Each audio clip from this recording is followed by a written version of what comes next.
an Arab word for catastrophe. It signals a mass eviction from the 1940s that created a refugee crisis. The 1948 war uprooted 700,000 Palestinians from their homes, creating a refugee crisis that is still not resolved.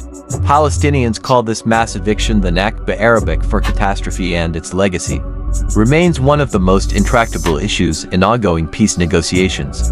Not surprisingly, Palestinians and Israelis remember the birth of the Palestinian refugee crisis very differently. Here's a helpful side-by-side comparison. Palestinians often see a years-long, premeditated Jewish campaign to ethnically cleanse Palestine of Arabs.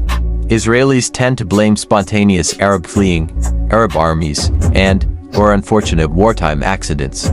Today, there are more than 7 million Palestinian refugees, defined as people displaced in 1948 and their descendants.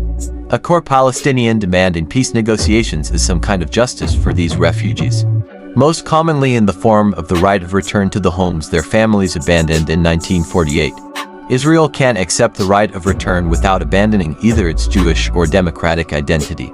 Adding 7 million Arabs to Israel's population would make Jews a minority. Israel's total population is about 8 million, a number that includes the 1.5 million Arabs already there.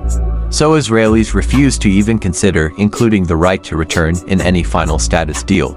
One of the core problems in negotiations, then, is how to find a way to get justice for the refugees that both the Israeli and Palestinian people can accept.